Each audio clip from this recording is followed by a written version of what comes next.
నమస్తే, welcome to వార్తా వేదిక. ప్రధానంగా చూసుకుంటే వివిధ వార్తాపత్రికకు సంబంధించి పూర్తి స్థాయిలో చర్చించేందుకు న్యూస్కాల్లో ఉన్నాము.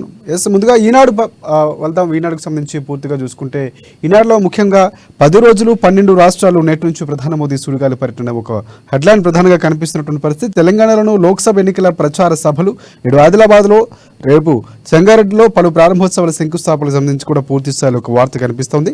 వీసీ అభ్యర్థులపై ఇంటెలిజెన్స్ ఆరా, త్వరలోనే ప్రభుత్వానికి నివేదిక, జాబితా నుంచి వివాదాస్పదాలు తొలగించి యోచనట్టు కూడా ఒక వార్త కనిపిస్తున్నటువంటి పరిస్థితి కనిపిస్తుంది. రాజకీయ నాయకులు తెలుగువారి పాత్ర పెరగాలని సీఎం రేవంత్ రెడ్డి పుస్తకావిష్కరణ కార్యక్రమం చేసిన ప్రసంగానికి సంబంధించి కూడా వార్త కనిపిస్తుంది. ఇది మన గుర్తింపు, గౌరవానికి సంబంధించిన అంశమని, పదవుల్లో దక్షిణ ఉత్తర భారతాల మధ్య సమతూకం లోపించిందని కూడా గవర్నర్ నేను సీఎం రేవంత్ రెడ్డి వ్యాఖ్యానం చేసినటువంటి పరిస్థితి కనిపిస్తుంది.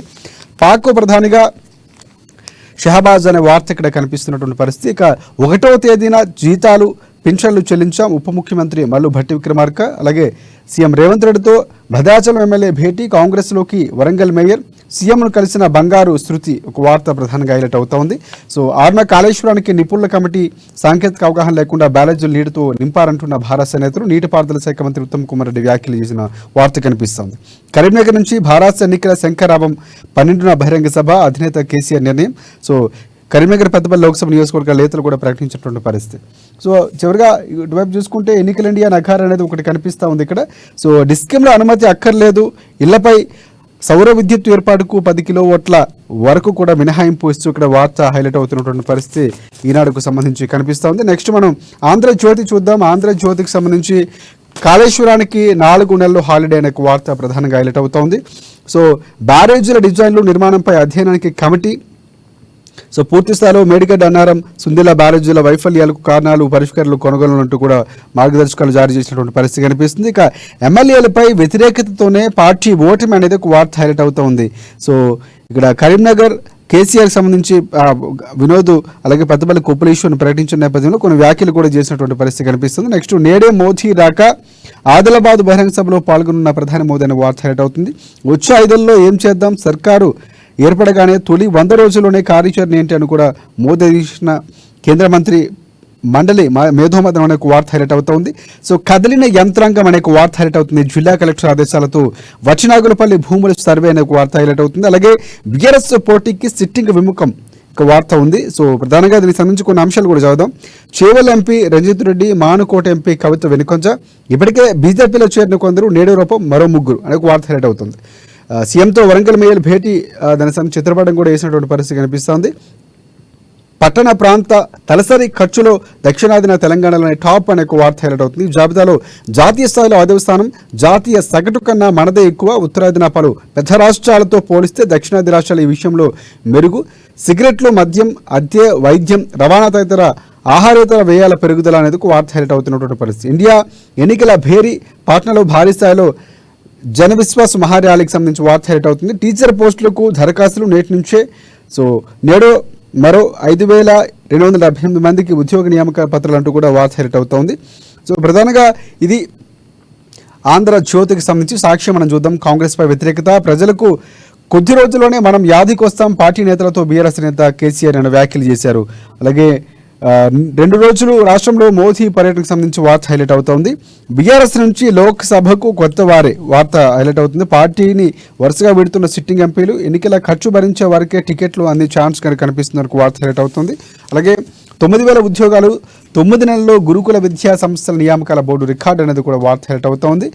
కాంగ్రెస్ దోఖేబాజ్ పార్టీ, కాంగ్రెస్ అని బండి సంజయ్ సంబంధించి వ్యాఖ్యల సంబంధించి వార్త హైలైట్ అవుతుంది. అలాగే కాళేశ్వరానికి హాలిడే, 4 నెలల్లో మేడిగడ్డ, అన్నారం, సుందీల బ్యారేజీల డిజైన్లు, నిర్మాణ లోపాలపై అధ్యయనం అనేది వార్త హైలైట్ అవుతుంది. కొత్త ప్రభుత్వం ఏర్పడుతూనే 100 రోజుల అజెండా, మంత్రివర్గ సహచరులతో మోదీ భేటీ, వికసిత్ భారత్పై మేధోమథనం అనేది వార్త హైలైట్ అవుతుంది. మేడిగడ్డ ఇంజనీర్లపై త్వరలోనే వేటు పడే అవకాశం ఉందంటూ వార్త హైలైట్ అవుతుంది. రాజకీయాలకు హర్షవర్ధన్ గుడ్ బై.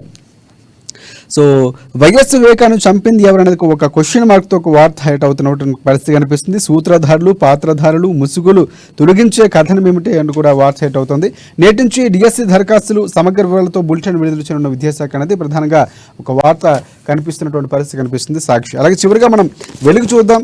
వెలుగుకు సంబంధించి ఇక్కడ పూర్తి స్థాయిలో నిన్న జరిగినటువంటి సమక్క తల్లి మా ఆయన బెట్టింగ్ మానేయాలనేది ఒక వార్త హైలైట్ అవుతుంది. మేడారం హుండీలో బయటపడినటువంటి కోరికల చిట్టీలు అనేది వార్త. అలాగే ఇవాళ రాష్ట్రానికి మోదీ రాక 2 రోజుల టూర్కు రానున్న ప్రధాని మోదీ అనేది వార్త హైలైట్ అవుతుంది. 1,00,000 మందితో ఇందిరమ్మ ఫోర్స్ అనేది మరొక వార్త. 6 గ్యారెంటీల అమలు కోసం గ్రామాలు పట్టణాల్లో కమిటీలు అనేది వార్త కనిపిస్తోంది. దేశ రాజకీయాల్లో తెలుగు వాళ్ళు కీలకంగా మారాలి. సో ఇదొక వార్త. బీజేపీలో టికెట్లు పంచాది, సీట్లు దక్కని, ఫస్ట్ లిస్టులో పేరు లేని నేతలు అసంతృప్తి అనేది ఒక వార్త హైలైట్ అవుతుంది. అలాగే మేడిగడ్డ వ్యవహారంపై నేనే మాట్లాడుతానని కేసీఆర్ చేసిన వ్యాఖ్యలకు సంబంధించి టీవీ డిబేట్లో నేనే దానికి సంబంధించి క్లారిటీ ఇస్తానని చెప్పినటువంటి పరిస్థితి. సీఎం రేవంత్ రెడ్డితో బీఆర్ఎస్ ఎమ్మెల్యే తెల్ల వెంకట్రావు భేటీ అనేది ఒక వార్త హైలైట్ అవుతుంది. అలాగే కేసీఆర్ అవినీతిపై కేంద్రం ఎందుకు స్పందిస్తలే, సో ఇది పొన్నం ప్రభాకర్కి సంబంధించి వార్త హైలైట్ అవుతున్నటువంటి పరిస్థితి. మంత్రి పొన్నం కొన్ని వ్యాఖ్యలు చేశారు. సో పట్టణం నుంచి పల్లె దాకా డ్రగ్స్ మహమ్మారి, పాన్ డబ్బాలు కిరాణా షాపుల్లోనూ ఈజీగా దొరుకుతుందనేటటువంటి పరిస్థితి కనిపిస్తోందని నా డ్రగ్స్ ఫ్రీ హైదరాబాద్ సదస్సులో బ్రోషర్ను ఆవిష్కరించారు డీజీపీ రవిగుప్తా ఇతర అధికారులు. ఆన్లైన్లోనే 60% షాపింగ్ అనేది చివరిగా ఇందులో ఉన్నటువంటి వెలుగుకు సంబంధించి వార్త కనిపిస్తున్నటువంటి పరిస్థితి కనిపిస్తోంది. సో దీనిపై పూర్తి సమగ్ర విశ్లేషణ చేసేందుకు అలాగే సీనియర్ రాజకీయ విశ్లేషకులు మనకి కృష్ణమూర్తి గారు అందుబాటులో ఉన్నారు. ఎస్ కృష్ణమూర్తి గారు నమస్తే. ప్రధానంగా చూసుకుంటే 1,00,000 మందితో ఇందిరమ్మ ఫోర్స్ కనిపిస్తున్నటువంటి పరిస్థితి కనిపిస్తోంది. నిన్న రేవంత్ రెడ్డి కొన్ని వ్యాఖ్యలు చేశారు. 6 గ్యారంటీల అమలు కోసం గ్రామాలు పట్టణాలు కమిటీలు మంత్రులు ఎమ్మెల్యేలకు సీఎం రేవంత్ దిశానిర్దేశం చేసినటువంటి పరిస్థితి కనిపిస్తుంది. ఒక్కో కమిటీలో 5 సభ్యులు ఉంటారని, ఈ 2 రోజుల్లోనే దానికి సంబంధించి ఉత్తర్వులు కూడా ఇచ్చే అవకాశం ఉందని మనకి ఈయన వెలుగుకు సంబంధించి వార్త హైలైట్ అవుతుంది. సో ఇక్కడ చాలా విధానపరంగా లేకపోతే నిర్మాణాత్మకంగా కాంగ్రెస్ పార్టీ అడుగులు వేస్తుంది అనుకోవచ్చా సీఎం రేవంత్ రెడ్డి సారథ్యంలో?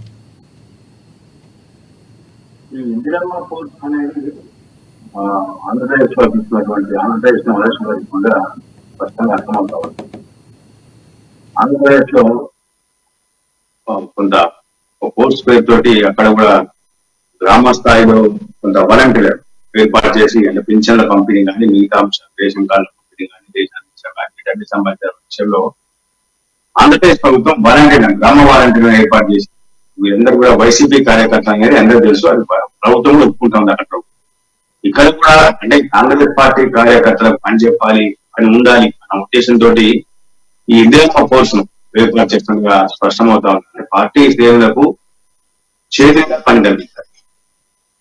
వాళ్ళకు పని కల్పించి పార్టీకి కట్టుబడి ఉండే విధంగా వాళ్ళను ఇటువైపు పార్టీ వైపు ఆకర్షించాలన్న కోణంలోనే ఈ నిర్ణయం తీసుకున్న స్పష్టమవుతా ఉన్నాయి. ఏపీలో లాగా గ్రామ వాలంటీర్లు తమకున్నటువంటి అధికారాన్ని కానీ తమకున్నటువంటి విచక్షణ కానీ దుర్వినియోగం చేయకుండా ఉంటే సరిపోతుంది. నియామకం అనేది అంటే ప్రజల వద్దకే పాలన, ప్రజల దగ్గరికి వెళ్ళాలి పాలన అంటే పాలకులు అనేది కాన్సెప్ట్ అన్నప్పుడు ఖచ్చితంగా ఇట్లాంటి వాలంటీర్స్ కానీ ఇట్లాంటి ఫోర్సులు కానీ అవసరం ఉంది. కానీ ఏపీలో కొన్ని చోట్ల ఈ ఫోర్స్ దుర్వినియోగం అయింది. ఇక్కడ కాకుండా చూసుకుంటే బాగుంది. ఖచ్చితంగా 1,00,000 మందిని పెట్టినప్పుడు వాళ్ళకు ఇచ్చే వేతనం ఏంటిది, వాళ్ళ అధికారం ఏంటిది, వాళ్ళు ఎవరికి జవాబుదారీగా ఉండబోతారు, వాళ్ళు చేసే పనులేంటి, వాళ్ళ విధులు కర్తవ్యాలు, వీటన్నిటి కూడా ప్రభుత్వం కొంత స్పష్టత ఇవ్వాల్సిన అవసరం. కోర్సును పెట్టి అంటే విపక్ష పార్టీలను అనగదొక్కడమా లేక బాధిత ప్రజలకు ప్రభుత్వ అవసరం కోసం, ప్రభుత్వ పథకాల కోసం ఎదురు చేసే వాళ్ళ కోసం నేను పెట్టేదా? ఈ కోర్సు యొక్క ఉద్దేశం ఏంటి, లక్ష్యం ఏంటి అనేది కూడా ప్రభుత్వం స్పష్టం చేయాల్సిన అవసరం.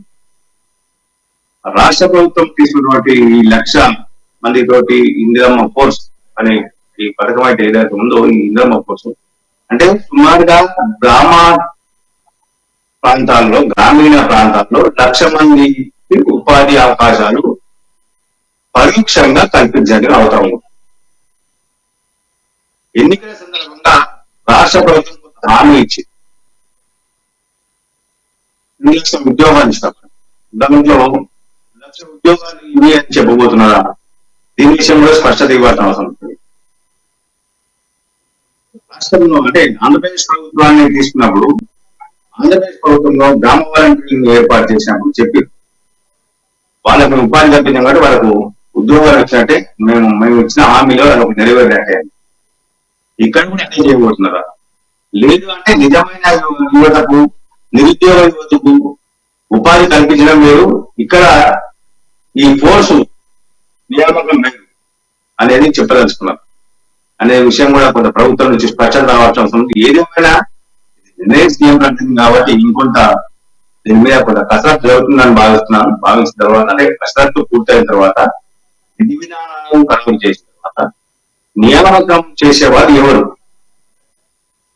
కాంగ్రెస్ కమిటీ కార్యకర్తలు చేస్తారా, లేదు అంటే ఏమన్నా విద్యార్హత మినిమంగా ఇంత విద్య ఉండాలి అని పెడతారా, ఏం చేయబోతున్నారు అనే విషయంలో స్పష్టత రాబోతుంది.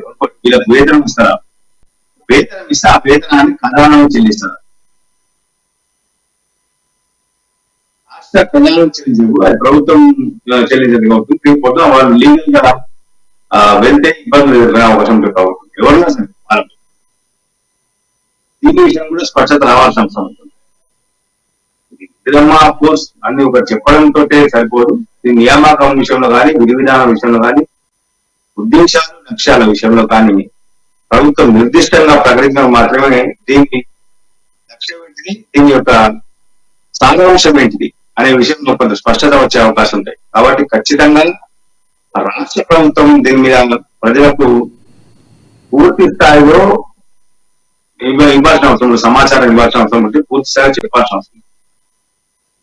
గ్రామ ప్రాంతాల్లో ఇప్పటికీ పెన్షన్ల పంపిణీ సక్రమంగా జరుగుతూ ఉన్నాయి.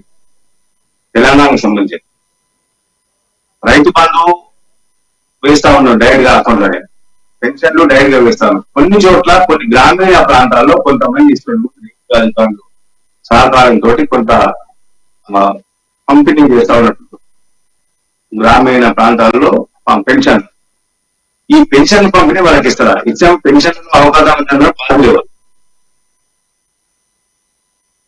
ఇప్పటికైతే 2016 చెల్లిస్తా ఉన్నారు. 2016 ఇస్తారా, లేదు 200 నేను తీసుకున్నా కాబట్టి మిగతా ఇస్తా అంటే అప్పుడు ఎవరు బాధలు? కృష్ణమూర్తి గారు, ఇంకోటి 6 గ్యారంటీల అమలుకు సంబంధించి పూర్తిగా ఫిర్యాదులు కానీ లేకపోతే దాంట్లో ఉన్న లోపాలు కూడా సరిదిద్దడానికి వ్యవస్థ పనికొస్తుంది. కాంగ్రెస్ పార్టీ 6 గ్యారంటీలే ప్రధాన అస్త్రంగా వచ్చినటువంటి పరిస్థితి. సో అది మరింతగా ప్రజల్లోకి తీసుకెళ్ళడానికి ఉపయోగపడుతున్నటువంటి ధోరణిలోనే ఈ కమిటీ మనకు వేస్తున్నారు, లేకపోతే లక్ష్యమంతో ఇందిరమ్మ ఫోర్స్ ఏర్పడుతుంది అనుకోవచ్చా? సో అది ఒకవేళ సక్సెస్ అయితే, ఎందుకంటే మీరు ఇందాక మాట్లాడుతూనే ఏపీ పక్క రాష్ట్రంలో ఏదైతే వాలంటీర్ వ్యవస్థ ఉన్న నేపథ్యంలో ఇక్కడ కూడా పూర్తి స్థాయిలో ఉంటే ప్రజలకు నేరుగా సంక్షేమ పథకాలు అందడానికి అవకాశం ఉంటుంది అనుకోవచ్చా? అంటే గ్రామ వాలంటీర్లు ఏపీలో జరుగుతూ సార్. మొదట్లో 3 నుంచి 6 నెలలు ఏడాది కొంత మంచి ఫలితాలు ఇచ్చాయి.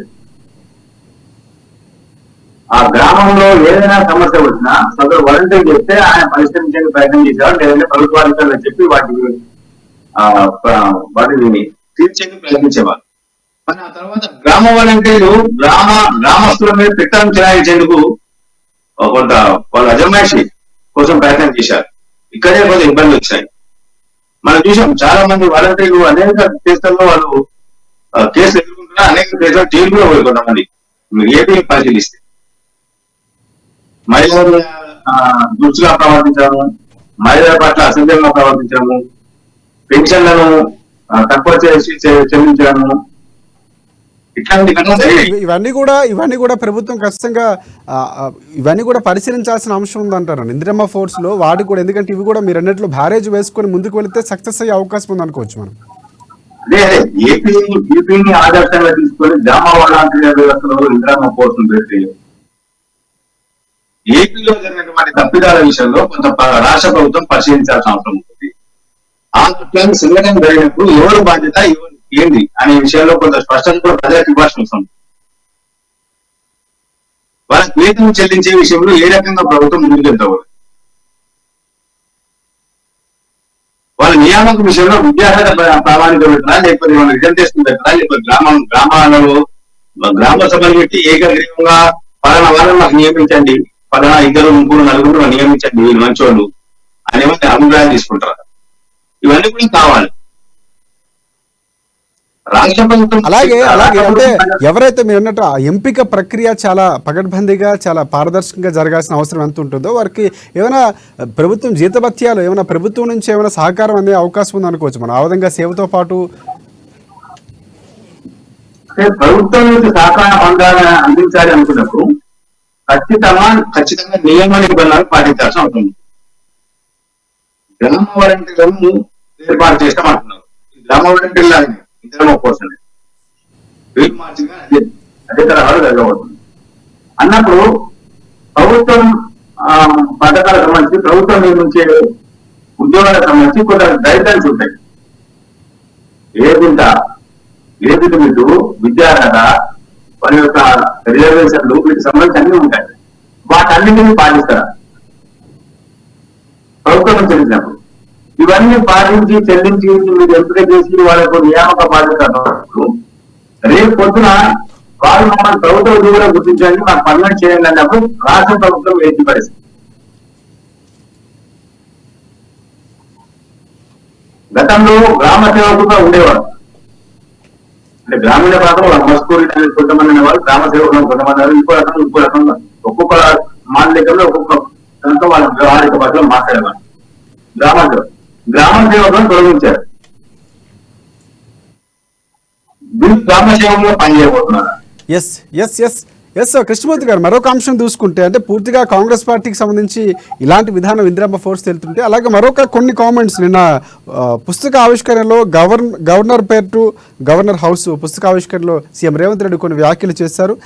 దేశ రాజకీయాల్లో తెలుగు వాళ్ళ పాత్ర కొంచెం కీలకంగా మారాలి, తగ్గినటువంటి పరిస్థితి ఉందని కూడా కొన్ని వ్యాఖ్యలు చేశారు. నిజంగా అలాంటి పరిస్థితులు ఇప్పుడు ఉన్నాయనుకోవచ్చు మనం, ఎందుకంటే స్పష్టంగా వెంకయ్యనాయుడు తర్వాత పూర్తిస్థాయి అలాంటి నాయకులు కేంద్రంలో మన తెలుగు నుంచి ప్రాధాన్యత వహించినటువంటి వారు లేరని చెప్పుకోవచ్చు.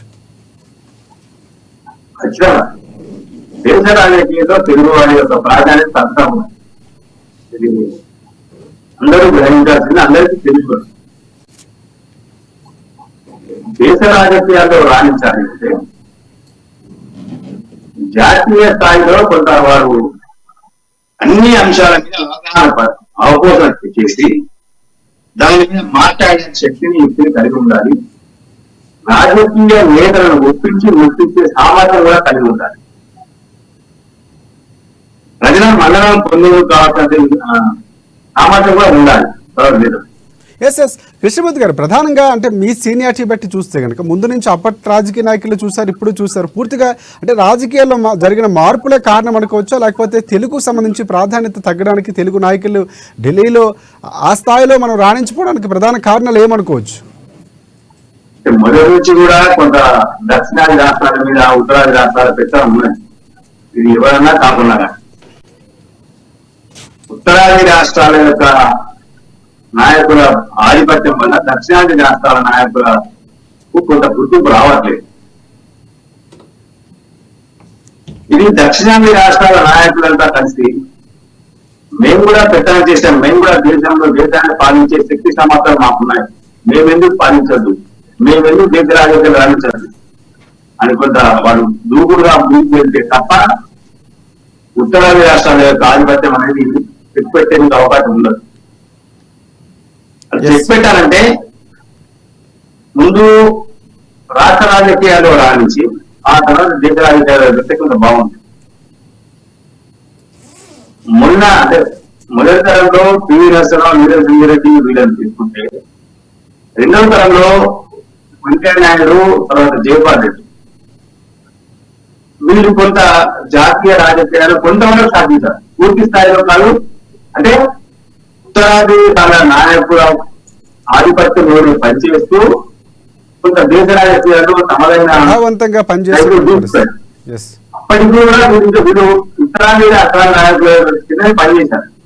వాళ్ళ అనుకరణలోనే వాళ్ళ మార్గదర్శనంలోనే పనిచేశారు. మీకు ఎటువంటి అనుమానం లేదు. కానీ వాళ్ళు సమర్థంగా కొంత తమ శక్తియుక్తులను, తమ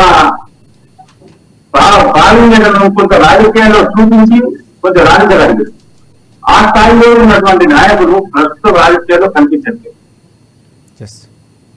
కాబట్టి ఇదే విషయాన్ని నిన్న పుస్తకాలతో సీఎం రేవంత్ రెడ్డి గారు చెప్పారు.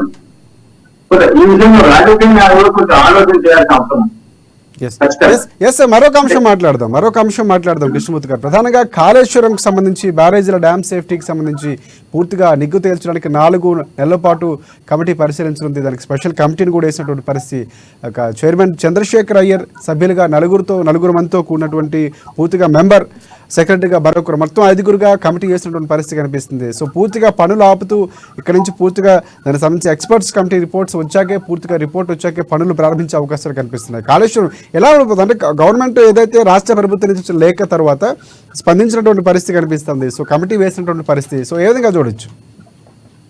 అంటే ఖచ్చితంగా జాతీయ ప్రాజెక్ట్ గా గుర్తింపు పొందాలన్నటువంటి కాళేశ్వరం ప్రాజెక్టు ఏదైతే కుంగిపోవడం, వీడవాడము, ఆ ప్రాజెక్టే ఉనికి ప్రశాంతంగా మారిన నేపథ్యంలో కేంద్ర జనవరి శాఖ ఎక్స్పర్ట్ కంపెనీ నియమించి ప్రాజెక్టును పరిరక్షించాలి అన్న కోణంలో, అంటే డ్యామేజ్ కారణం ఏంటి, ఎక్కడ లోపాలున్నాయి, ఎక్కడ జరిగింది, నిర్మాణ లోపమా, డిజైన్ లోపమా, ఏ లోపమా, అంటే వాడినటువంటి మెటీరియల్ లోపమా ఏంటి అని తీర్చాలంటే కొంచెం టైం పడుతుంది. కాబట్టి ప్రాజెక్టు పరిశీలన ఉన్న నేపథ్యంలో కొంత 4 నెలలు దాంట్లో నీళ్లు ఉంచకండి, నీళ్లు నింపకండి, అంటే వరదలు వచ్చి ఏదైతే కానీ నీళ్లు నింపకండి, కిందికి పంపించండి అని చెప్పేసి కేంద్ర జనవరి శాఖ ఆదేశించింది.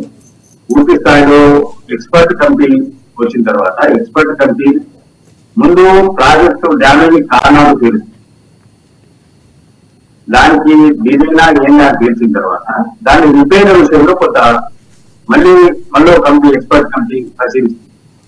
రిపేర్ ఎలా చేయాలంటే ప్రాజెక్టు పూర్తి స్థాయిలో త్వరలో నిర్మించడం అనేది మళ్ళీ ఒక భారీ ఖర్చుతో కూర్చున్నటువంటి పని. కాబట్టి ఉన్న ప్రాజెక్టు ఏ రకంగా చేయాలి, ఏ రకంగా ఉన్న ప్రాజెక్టు మనం కాపాడుకోవాలి, మనం మాత్రం చేస్తే ఎట్లా ఉండబోతుంది అన్న విషయాన్ని ఎక్స్పర్ట్ కమిటీ. రైట్. ఇంకొక అంశం మనం మాట్లాడాలి. మేడిగడ్డకు సంబంధించి నిన్న మాజీ సీఎం రేవంత్ రెడ్డి, మాజీ సీఎం కేసీఆర్ ఎవరైతే ఉన్నారో ఆయన కొన్ని వ్యాఖ్యలు చేశారు.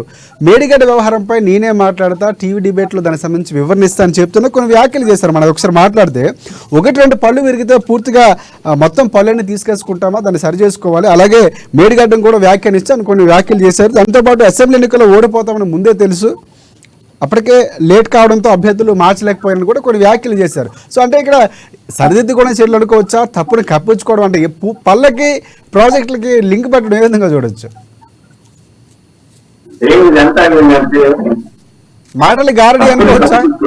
కేసీఆర్ మాటలు గారడితో మరోసారి మభ్యపెట్టే ప్రయత్నం చేస్తున్నారు అనుకోవచ్చు. 2 నెలల ముందు ఎమ్మెల్యే అభ్యర్థులు ప్రకటించారు, అప్పుడు రాలేదు. అప్పటికీ చెప్తున్నాను, సిట్టింగ్ల కొద్దు పలానా వాళ్ళు, పలానా కాన్స్టిట్యూన్స్ లో పలానా వాళ్ళ కొద్దు పలానా ఉన్నారు, పార్టీ శ్రేణులు చెప్తా ఉన్నారు, ప్రజల నుంచి వస్తా ఉన్నారు, ఆయన సర్వేలో చెప్తా ఉన్నాయి. అయినా ముందు వాడెవరు మొత్తం కేసీఆర్ నా కమిటీ చేస్తారు, వాడెవరు అనే దీంట్లో వెళ్ళారు, అభ్యర్థులు మరణించారు, ఓడిపోయారు. ఓటమికి కారణం ఏంటనేది ఇంతవరకు సమీక్షించుకోలేదు. కొడుకు కేసీఆర్ ఏం చెప్పారు, మొత్తం మేమే బాధ్యత, మాదే ఎవరిదేం లేదు, ఓటమి బాధ్యత మేమే వహిస్తున్నాము, ఎవరి తప్పలేదు, స్థానిక నాయకుడు తప్పలేదు, ఓటు చేసే అభ్యర్థులు తప్పలేదు, ఎవరు తప్పలేదు, మొత్తం మాదే అని చెప్పారు. మరి కేసీఆర్ ఏం చెప్పాడు, ఎమ్మెల్యే తప్పు, ఎమ్మెల్యే అభ్యర్థుల తప్పు, వ్యతిరేకత ఉంది కాబట్టి తప్పు వాళ్ళే, మనది కాదని చెప్పేసి చెప్పారు. అంతే కదా, ఎమ్మెల్యే అభ్యర్థుల మీద కోపం ఉంది, పార్టీ మీద కాదు, నా మీద కాదని చెప్పారు కదా. కేవలం అభ్యర్థుల మీద తోసేసే ప్రయత్నం చేస్తూ సేఫ్ సైడ్, అంటే అసెంబ్లీ ఎన్నికల రిజల్ట్ ముందే తెలుసని చెప్పడం, ముందే తెలిసినప్పుడు ఖచ్చితంగా గెలుస్తామనే ప్రచారంలో ఎందుకు ముందుకు వెళ్ళారు, ఇది కూడా మనం మాట్లాడుకోవాలి. ఇక్కడ మనం పరిశీలించాల్సిన కొడుకు ఒక రకమైన స్టేట్మెంట్ ఇస్తాడు, అవును, తండ్రి ఒక రకమైన స్టేట్మెంట్ ఇస్తాడు. దీనిపై అందరూ సమాధానం చెప్తారా? అందరూ సమాధానం చెప్పాలి కదా. మరి కేసీఆర్ ఏం చెప్పాడు, మొత్తం మాడే బాధ్యత, ఓటమి మేమే వహిస్తున్నాం, మాడే బాధ్యత ఎవరిదేం లేదు, మొత్తం మేమే ఓటమి బాధ్యత వహిస్తున్నాం అని చెప్పారు. నిన్న కేసీఆర్ ఏం చెప్పాడు, మనదేం బాధ్యత, మాదేం లేదు, అభ్యర్థిస్తే తప్పు, ఎమ్మెల్యే ఫ్యాన్ చేస్తే తప్పు, వాళ్ళ మీద వ్యతిరేకతనే మన మీద వాళ్ళని చెప్పేసి అని చెప్పారు. మరి ఎవరు బాధ్యత వహించారా?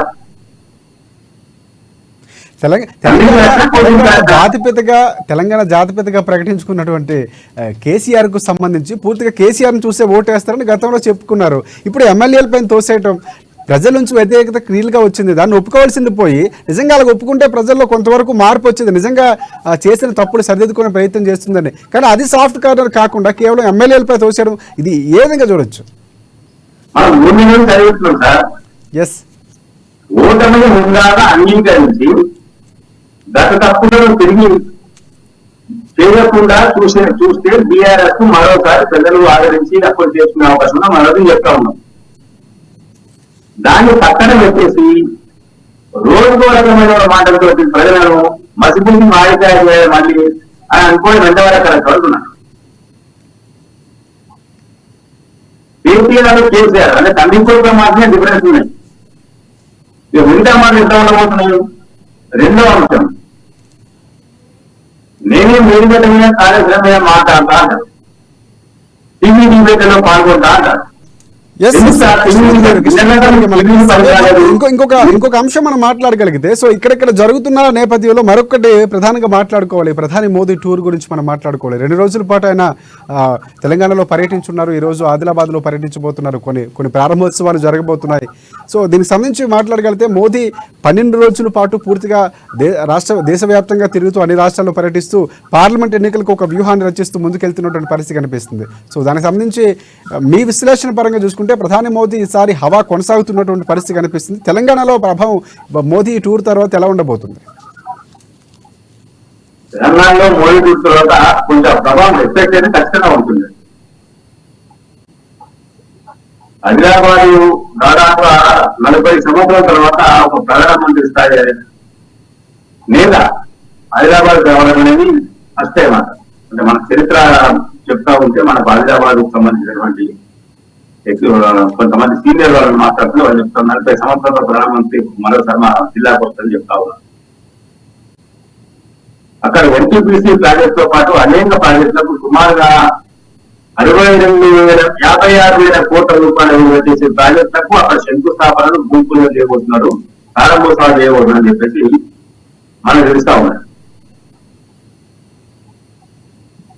ఒక ప్రధానమంత్రి జిల్లాకు వచ్చి 56,000 కోట్ల ప్రాజెక్టు విలువైన ప్రాజెక్టులకు శంకుస్థాపన పూజలు, భూ పూజ చేయడం, ప్రారంభోత్సవాలు చేయడం అనేది ఇది గతంలో ఎప్పుడు లేదని నేను అనుకుంటాను.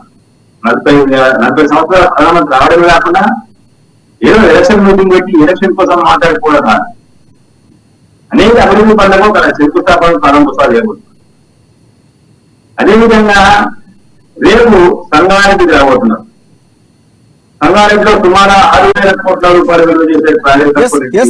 ఇక్కడ ఇంకొక అంశం మాట్లాడితే, అంటే గత ప్రభుత్వానికి కాంగ్రెస్ ప్రభుత్వానికి వ్యత్యాసం, ముందు నుంచి కూడా రేవంత్ రెడ్డి కేంద్రంతో సఖ్యతతోనే ఉంటాం, కావాల్సిన నిధులు తెప్పించుకుంటాం, ఉంటూనే పోరాటం చేస్తామని చెప్పినటువంటి పరిస్థితి. సో నిన్న మంత్రి సీతక్క చెప్తూ కూడా పూర్తిగా ఆయనకి స్వాగత సత్కారాలు ఏదైతే ప్రోటోకాల్ ప్రకారం పాటించాలో ఖచ్చితంగా సీఎం రేవంత్ రెడ్డి వస్తారు, గవర్నర్ వస్తారు, స్వాగతం పలికిన తర్వాత ఆయన టూర్లో మళ్ళీ ఆయన దైనందిన ఏదైతే ప్రోగ్రామ్స్లో సీఎం రేవంత్ రెడ్డి వెళ్ళిపోతారని చెప్పడం, అంటే గత ప్రభుత్వానికి పూర్తిగా కేంద్రంతో సఖ్యతగా వ్యవహరించడం అనేది ఒక మంచి అంశంగా మనం మాట్లాడుకోవచ్చు. ఇక్కడ కేంద్రంతో సఖ్యత పార్టీది కాదు, కేంద్ర రాష్ట్ర ప్రభుత్వాలకు సంబంధాల విషయంలో వాటిని సుగంభ వాతావరణం కొనసాగించాలని కూడా కొంత మనం పరిశీలించాలి. గత ప్రభుత్వం అంటే కేసీఆర్ ప్రభుత్వం మోడీ రాష్ట్రానికి వస్తే రాలేదు ప్రధానమంత్రి. అంటే ఇక్కడ చూడాల్సింది ఏంటంటే అక్కడ బీజేపీ వేతన ఇంకోటి కదా, సీఎం వర్సెస్ సీఎం, ప్రధానమంత్రి ముఖ్యమంత్రి, కేంద్రం రాష్ట్రం. ఇక్కడ బీఆర్ఎస్ బీజేపీ, కాంగ్రెస్ బీజేపీ అంటే రాష్ట్రానికి సంబంధించి కేంద్ర రాష్ట్ర ప్రభుత్వాల మధ్య సంబంధాలు ఉండాలి అనుకుంటే ఖచ్చితంగా మన వివాహ ప్రోటోకాల్ ఇవ్వాలి. మన అప్పుడు ఖచ్చితంగా మన రాష్ట్రం, మన సంబంధం, మన డెవలప్మెంట్ సంబంధం మనం అడగాల్సిందే. మన డిమాండ్ ఉంటే ఖచ్చితంగా రాష్ట్రాలకు సంబంధించి ఒక్కొక్క రాష్ట్రానికి కొన్ని అవసరాలు ఉంటుంది, వాటి తీర్చాల్సిన బాధ్యత కేంద్రం పైన ఉంది, ఖచ్చితంగా తీర్చాల్సిన అవసరం ఉంటుంది. దాంట్లో అడగాల్సింది బాధ్యత రాష్ట్ర ప్రభుత్వాన్ని, తీర్చాల్సిన బాధ్యత కూడా కేంద్ర ప్రభుత్వాన్ని.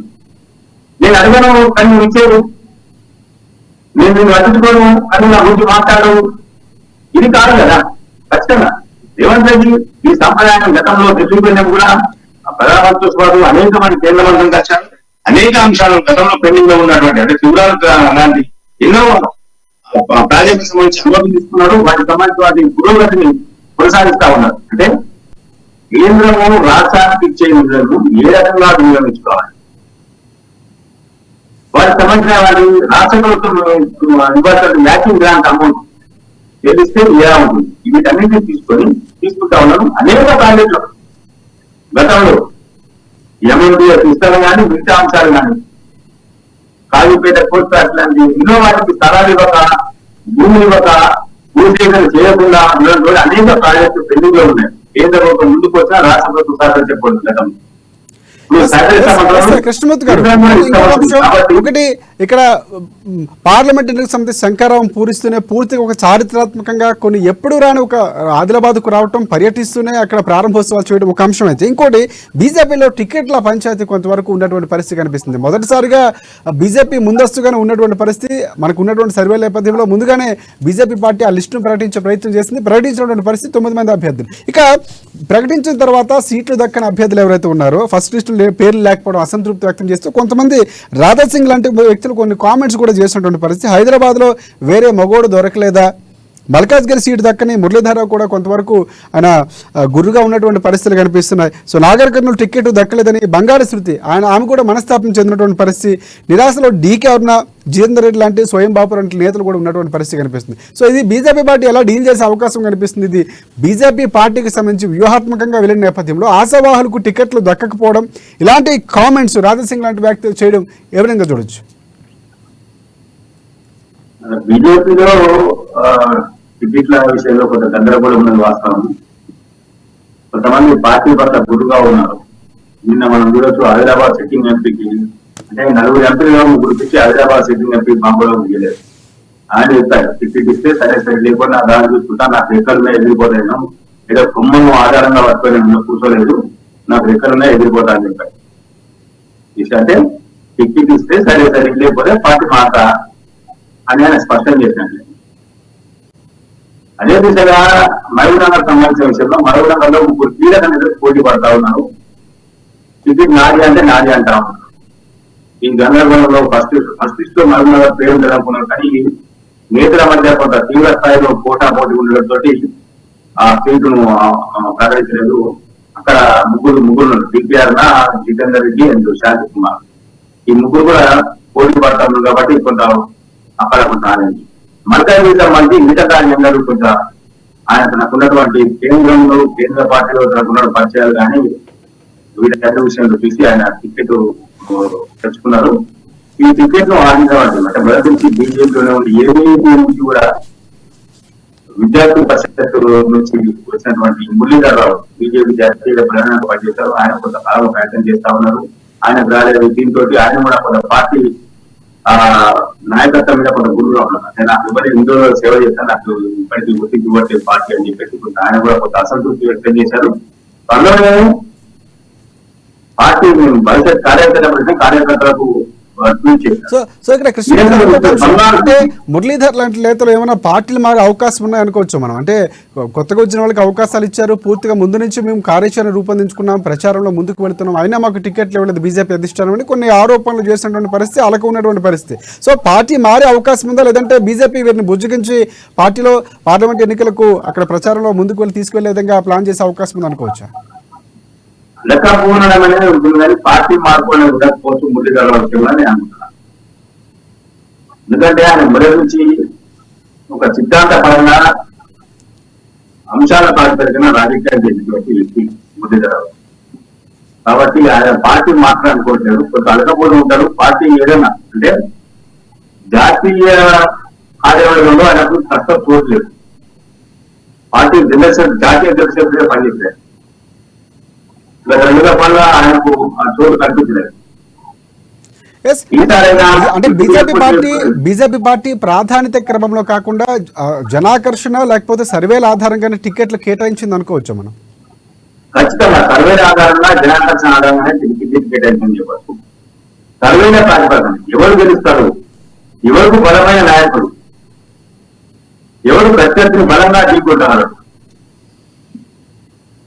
ఎవరు ఎదుటి అభ్యర్థికి సరైన వ్యక్తి పోటీ ఇవ్వరు, అని అనే అంశాలను ప్రాతిపదిక తీసుకుని సర్వేల ఆధారంగా మాత్రమే బీజేపీ టికెట్లను కేటాయించని చెప్పొచ్చు. ఇక హైదరాబాద్ పార్లమెంట్ సంబంధించి ఆ అంశం గురించి రాజాసింగ్ ఆగ్రహంతో ఉన్నాం. రాజాసింగ్ సంబంధించి ఆయన కూడా హైదరాబాద్ పార్లమెంట్ కాంక్షించారు. అయితే మాధవీయత విషయంలో రాజాసింగ్ కొంత గురువుగా ఉన్నారు. కారణం ఏంటంటే ఆమె ఇంతవరకు పార్టీలో చేరలేదు, పార్టీతో సంబంధం లేని వ్యతిరేకించారని చెప్పి రాజాసింగ్ ఆగ్రహం చేశారు. అంటే ఆయన కొంత పరుషమైన ఘాటి అగ్రహం చేశారు. అంటే మగోళ్ళే లేరా, ఒక స్త్రీకి ఇవ్వడంతోనే మగోడు లేడు మనగోడు లేడు అనే కొన్ని దొరకలేదా అనేటువంటి కొన్ని వ్యాఖ్యలు చేస్తారు. అంటే ఈ విధంగా ఇంత పరుషంగా మాట్లాడాల్సిన అవసరం ఉందంటారా? దానికి స్త్రీ అంటే మగాడు అంటే బలైన దాన్ని మనం స్త్రీ పురుషులు తీసుకోకూడదు. రాజాసింగ్ వ్యాకరణ మగాడు అంటే బలమైన లేదని లేరా అనే కాన్సెప్ట్ లో మాట్లాడే అంటే ప్రజల్లో అలాంటి ఒక విధమైనటువంటి ఆలోచన వెళ్ళే అవకాశం కూడా ఉంటుంది. అంటే ఖచ్చితంగా మీరు అనేది కరెక్టే. కానీ రాజాసింగ్ అభిప్రాయాన్ని మానవీయత టికెట్ విషయాలు తీసుకునే అవసరం ఉంది. ఎందుకంటే ఆయన కూడా కొంత టికెట్ ఆశిస్తున్నాడు, కొంత కాలంగా ప్రయత్నం చేస్తా ఉన్నారు. ఓవైసీ కుటుంబాన్ని అడుగడుగునా నిర్వహిస్తున్నటువంటి ఏకైక వ్యక్తి ఆయన బీజేపీ. ఓవైసీ కుటుంబాన్ని అడుగడుగునా వాళ్ళు చేసే ప్రతి పనిని ప్రతి విషయంలో ఆయన విధిగా నమ్మడం కూడా ఓవైసీ కుటుంబంలో చేసిన సంబంధించిన అభిప్రాయం. అట్లాంటి బలమైన వ్యక్తికి అంటే ఆయన కూడా ఓల్సీపీలో కొంత బలంగా ఉంది. ఒక వర్గంలో అంశం ఇక్కడ రాజా సింగ్ లాంటి వ్యక్తులు అంటే ఎవరైతే ఉన్నారో ఆశించారో ముందే బీజేపీ పార్టీ వారితో కొంచెం సంప్రదించి టికెట్ ఆ క్రమంలో మాట్లాడుంటే బాగుండేది అనుకోవచ్చు మనం. అది కొంచెం రాజాసింగ్ తో సంప్రదించి పలానా వాళ్ళకి ఇస్తున్నాం అని చెప్పుకుంటే కొంచెం బాగుండేది. అయితే బీజేపీలో ఆ సాంప్రదాయం ఎప్పటికీ లేదు. ఇప్పటిక నివారణ పొందిస్తే తర్వాత నేరం గుర్తుపెట్టుకుని మాట్లాడే అవకాశం. కాబట్టి హైదరాబాద్ టికెట్ విషయంలో రాజాసింగ్ కొంత గురువుగా ఉన్నట్టుగా తెలుస్తా ఉంది. అయితే ఆయన పార్టీ మాట్లాడి సానుకూలంగా తీసుకొచ్చి ప్రచారంలో పాల్గొంటారు ఖచ్చితంగా. రాజాసింగ్ ఎఫెక్ట్ చేసే అవకాశాలు లేవు. రాజాసింగ్ లీడర్ కూడా, ఎందుకంటే ఆయన మీద కూడా పార్టీ సస్పెన్షన్ విధించి ఎత్తేసి మరోసారి టికెట్ ఇచ్చి ఆయన గెలిపించుకునే పార్టీ. కాబట్టి పార్టీకి ఆయన ఆరాధనగా ప్రిపేర్ చేస్తారు, లేదు అంటే పార్టీ వ్యతిరేకంగా పనిచేస్తారు, ప్రచారంలో పాల్గొనరు అనుకోవడం తప్పు. రైట్ కృష్ణమూర్తి గారు, థ్యాంక్ యూ మీ విశ్లేషణ అందించినందుకు. ఇది ఇవాళ న్యూస్ క్యాన్. రేపటి న్యూస్ క్యాన్ లో మళ్ళీ కలుసుకుందాం. అంతవరకు చూస్తూనే ఉండండి అమ్మా న్యూస్, నిజం కోసం జనం కోసం.